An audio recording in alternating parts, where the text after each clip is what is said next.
आज हम लोग चैप्टर 7 क्लास 4 के चैप्टर 7 चंद्रशेखर वेंकट रमन को पढ़ेंगे। वेंकट रमन के बारे में जानेंगे। चंद्रशेखर वेंकट रमन। तो स्टार्ट करते हैं। प्रस्तुत पाठ सर चंद्रशेखर वेंकट रमन के जीवन चरित्र पर आधारित है। अपने अथक परिश्रम, लगन तथा सूझबूझ से उन्होंने किस प्रकार नोबेल पुरस्कार प्राप्त किया, आओ इस पाठ में पढ़ें। यानी ये जो गाथा है, ये जो कहानी है, हम लोग सर चंद्रशेखर वेंकट रमन के बारे में आज पढ़ेंगे, जिन्होंने अपने जीवन के ऐसे पल जिए हैं जिसमें बहुत ऐसे संघर्ष हुए थे और उन संघर्षों के बीच में उन्होंने नोबेल पुरस्कार कैसे प्राप्त किया, इसके बारे में पढ़ेंगे। सन 1930 में एक भारतीय वैज्ञानिक अपनी महत्वपूर्ण वैज्ञानिक खोजों के कारण भौतिक विज्ञान का नोबेल पुरस्कार प्राप्त कर सका और संपूर्ण संसार के वैज्ञानिकों द्वारा सम्मानित हुआ। विज्ञान जगत में गौरव प्राप्त कर भारतीयों का मस्तक ऊंचा करने वाला भारत का यह सपूत था चंद्रशेखर वेंकट रमन। चंद्रशेखर आजाद नहीं, चंद्रशेखर वेंकट रमन एक साइंटिस्ट थे जिन्होंने नोबेल पुरस्कार प्राप्त किया। फिजिक्स में अपने नाम को फैलाया, नाम को ऊंचा किया और भारत रत्न, भारत में उन्होंने नोबेल पुरस्कार प्राप्त कर भारतीयों का मस्तक ऊंचा किया। चंद्रशेखर वेंकट रमन का जन्म दक्षिण भारत में तिरुचिन्नापल्ली नगर में 7 नवंबर 1888 में हुआ था। इनके पिता चंद्रशेखर अय्यर एक साधारण हैसियत के आदमी थे। चंद्रशेखर वेंकट रमन का जन्म कहाँ हुआ था?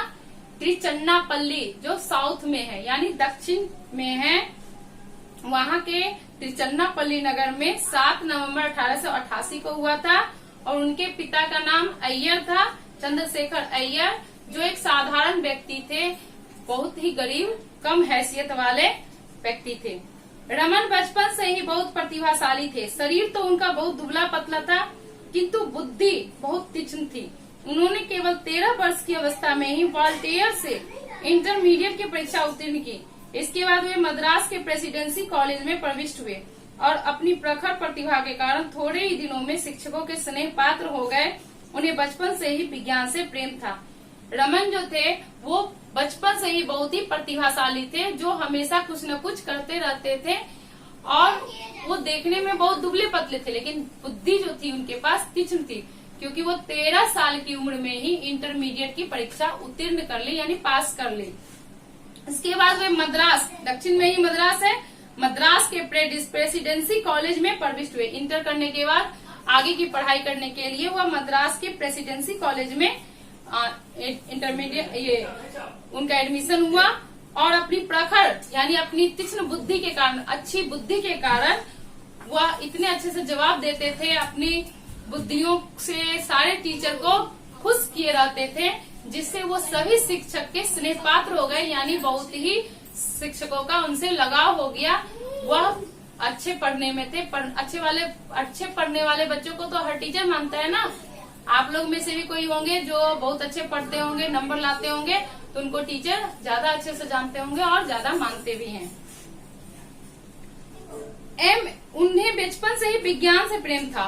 वे हमेशा विज्ञान पढ़ने में रुचि रखते थे। उन्हें बचपन से विज्ञान पढ़ने में बहुत ही मजा आता था, साइंस पे उनकी रुचि थी।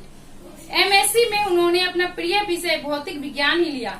एक दिन एक सहपाठी ने भौतिक विज्ञान की एक समस्या अपने अध्यापक के सम्मुख रखी, जिसका हल वे न बता सके। रमन ने उनकी पूर्ण व्याख्या कर दी और उस पर एक मौलिक निबंध लिखा, जो विलायत के एक पत्र में प्रकाशित हुआ। इस सफलता से उनका उत्साह और भी बढ़ा और सहपाठी तथा शिक्षक भी उनका विशेष आदर करने लगे। एक दिन कोई बच्चा विज्ञान के कोई प्रश्न को लेकर एक टीचर के पास गया, लेकिन वो टीचर जो है उस समस्या को हल नहीं कर पाए। लेकिन ये सर वेंकट रमन जो थे, उन्होंने उस समस्या का न हल किया, बल्कि उसके बारे में एक लेख भी लिखा, जो विलायत के एक पत्र में प्रकाशित हुआ। उन्होंने बहुत ही आसानी से उस समस्या को हल कर दिया, जिससे शिक्षक और सहपाठी भी उनका आदर करने लगे और धीरे धीरे वेंकट रमन जी का भी उत्साह बढ़ने लगा। एमएससी के परीक्षा में रमन मद्रास विश्वविद्यालय में सर्वप्रथम आए। इस कारण उन्हें सरकारी छात्रवृत्ति देकर विलायत भेजने की व्यवस्था हुई, किंतु अस्वस्थता के कारण डॉक्टर ने उन्हें विलायत जाने की स्वीकृति नहीं दी। जब वह एमएससी पास कर गए विज्ञान से, उन्होंने बहुत अच्छा नंबर लाया, तो उन्हें छात्रवृत्ति मिला कि वह विलायत जाकर पढ़े। उस समय विदेश जाकर पढ़ना बहुत ही बड़ी बात होती थी। लेकिन उस समय रमन जी की जो तबीयत थी वो बहुत ही दयनीय चल रही थी, यानी अस्वस्थ थे, जिसके कारण सरकार ने वहाँ पे उनको डॉक्टरों ने विलायत जाने की उन्हें स्वीकृति नहीं दी। उच्च शिक्षा समाप्त कर लेने पर आगे अध्ययन का कोई मार्ग न रहने पर रमन को विवश होकर आय व्यय विभाग में अधिकारी पद पर कार्य करना पड़ा। यानी एमएससी करने के बाद उन्हें विलायत जाने का मौका नहीं मिल पाया अस्वस्थता के कारण, तो आगे अब पढ़ने का भी राह नहीं रहा कि वह क्या पढ़े। तो वह एक अपने जीवन को जीने के लिए, खर्च चलाने के लिए वह एक आय व्यय यानी एक अधिकारी बन गए, अधिकारी पद पर कार्य करने के लिए विवश होना पड़ा। आय व्यय विभाग में नौकरी कर लेने पर भी रमन का विज्ञान प्रेम विज्ञान के क्षेत्र में कार्य करने के लिए उन्हें प्रेरित करता रहा। इसके लिए वे कोई मार्ग ढूंढ ही रहे थे कि उन्हें कोलकाता में स्थापित इंडियन एसोसिएशन ऑफ साइंस नामक संस्था का पता लगा। अवकाश के समय वो वहाँ वैज्ञानिक प्रयोग करने लगे। उन दिनों कोलकाता विश्वविद्यालय में भौतिक विज्ञान के प्रोफेसर के पद के लिए कोई उपयुक्त व्यक्ति नहीं मिल रहा था। कोलकाता विश्वविद्यालय के यशस्वी उप कुलपति सर आशुतोष मुखर्जी का ध्यान रमन की ओर गया। उनकी प्रतिभा से प्रभावित होकर उन्होंने विश्वविद्यालय में उन्हें प्रोफेसर नियुक्त करना चाहा। उनकी प्रार्थना पर रमन ने सरकारी नौकरी के अधिक वेतन और भविष्य की उन्नति के लोभ को छोड़कर विज्ञान की सेवा करना स्वीकार कर लिया और वे भौतिक विज्ञान के प्रोफेसर नियुक्त हो गए। रमन जब आय व्यय विभाग में नौकरी कर रहे थे, लेकिन उनके मन में एक प्रतिभा, एक लालसा थी कि हमें विज्ञान में कुछ करना है, विज्ञान में नाम रोशन करना है। वह विज्ञान की तरफ बार बार खींचे चले जा रहे थे, लेकिन अपनी नौकरी की वजह से वह मजबूर थे। एक दिन उन्हें पता चला कि एक एसोसिएशन ऑफ साइंस नामक संस्था है जो लोगों को प्रयोग करने के लिए उत्प्रेरित करती है, उत्साहित करती है। वो अपने जो कार्य कर रहे थे, अधिकारी थे, उस कार्य के अवकाश के समय यानी छुट्टी के समय वो वहाँ चले जाते थे और अपना विज्ञान का जो मन में लालसा बना हुआ था, वो छूटा हुआ लालसा को पूरा करने के लिए वो विज्ञान पे तरह तरह के प्रयोग कर रहे थे। उसी समय वहाँ कोलकाता विश्वविद्यालय में प्रोफेसर के पद खाली थे, जिन्हें एक अच्छे प्रोफेसर के, विज्ञान के प्रोफेसर की जरूरत थी। और वहाँ के जो प्रिंसिपल थे, प्रधानाध्यापक थे, उप कुलपति जो थे सर आशुतोष मुखर्जी, उन्होंने रमन के बारे में सुना। उनकी ध्यान रमन की ओर गया और उन्होंने उसे एक प्रलोभन दिया, या समझिए उनको एक ऑफर दिया कि आप हमारे विद्यालय में विज्ञान के प्रोफेसर पर नियुक्त हो जाए। रमन को विज्ञान से बहुत लगाव था। उन्होंने सोचा कि एक सरकारी नौकरी हम कर रहे हैं, उसमें तो बहुत वेतन भी रहेगा और आगे जाके पेंशन भी मिलेगा, लेकिन उसने उसे त्याग दिया और कोलकाता में प्रोफेसर के पद पर नियुक्त हो गए, विज्ञान की सेवा करने के लिए तैयार हो गए। प्रोफेसर रमन की आरंभ से ध्वनि के संबंध में रुचि थी और उन्होंने इस संबंध में बहुत सी महत्वपूर्ण खोजें की। इन खोजों ने इनका नाम वैज्ञानिक जगत में उज्जवल किया। सन 1923 में लंदन की रॉयल सोसाइटी का सदस्य नियुक्त किया गया, जो बड़ी ही प्रतिष्ठा की बात थी। साउंड के बारे में विज्ञान में सर चंद्रशेखर वेंकट रमन ने ही ढूंढा था। उनकी रुचि बहुत ज्यादा थी, इसलिए उन्होंने उसके बारे में बहुत ऐसी खोज की। इससे उनके नाम विज्ञान जगत में बहुत ही उज्जवल हो गया, बहुत ही फैल गया। 1923 में इन्हें लंदन की रॉयल सोसाइटी का सदस्य नियुक्त किया गया, जो बहुत ही अच्छी बात थी भारत के लिए। विदेशी वैज्ञानिक भारतीय वाद्यों का वैज्ञानिक दृष्टि से है समझते थे। प्रोफेसर रमन ने बीना, मृदंग, तबला आदि वाद्यों की ध्वनि का भी विस्तृत अध्ययन करके दिखा दिया कि ये बाजे भी ध्वनि विज्ञान की दृष्टि से श्रेष्ठ है। विदेशी वैज्ञानिक जो थे, विदेशी साइंटिस्ट जो थे, वो ध्वनि को, जैसे तबला का, बीना का, मृदंग का ध्वनि जो होता है, शास्त्रीय संगीतों का ध्वनि, उसको एक नीच दृष्टि से, छोटी दृष्टि से देखते थे, उसे साइंस नहीं समझते थे। लेकिन वेंकट रमन ने भी उनपे अधिक अध्ययन करते हुए उनके बारे में विस्तारित रूप से लेख लिख के उससे भी घोषित कर दिया कि वह भी एक वैज्ञानिक दृष्टि से ही बचता है। सन 1928 में रमन ने प्रकाश के विकिरण के संबंध में खोज की, जो एक महत्वपूर्ण खोज मानी जाती है। इसे रमन प्रभाव कहते हैं। इस खोज में बताया गया कि एक रंगी प्रकाश की किरण किसी पारदर्शक पदार्थ से गुजरती है, तब उस किरण का कुछ भाग रास्ते में फैल जाता है। इस कारण यह दूसरा रंग प्रारंभिक रंग से अलग हो जाता है। इस आविष्कार से भौतिक और रसायन के अध्ययन में बड़ी सहायता मिली। रमन प्रभाव की खोज करने पर वे नोबेल पुरस्कार से पुरस्कृत हुए।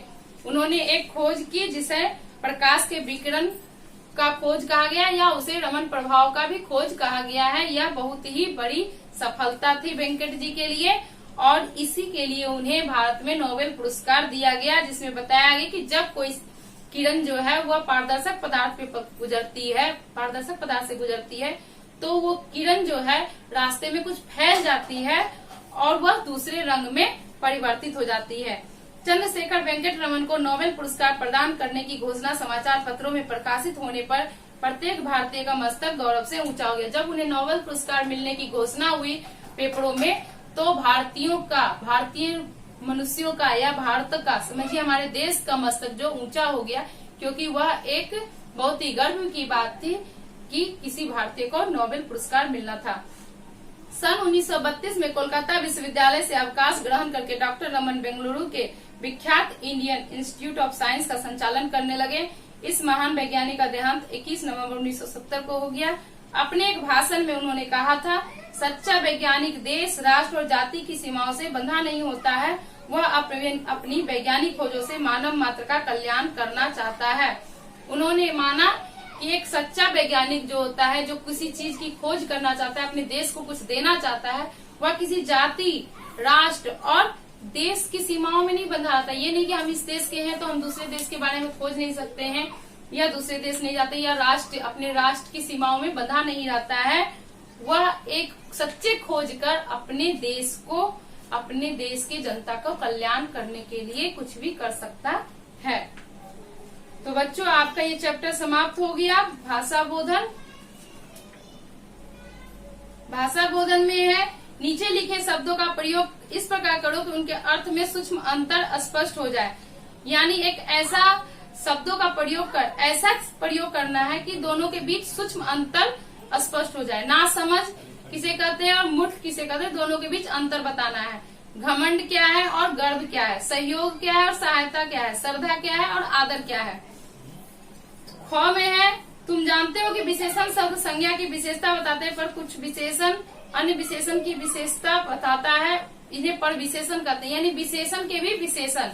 उनका हृदय अत्यंत कल्याणकारी है, वह बहुत प्रसन्न दिखाई दे रहा है। इसी तरह नीचे लिखे जो कुछ शब्द हैं उसका भी वाक्य बनाना है।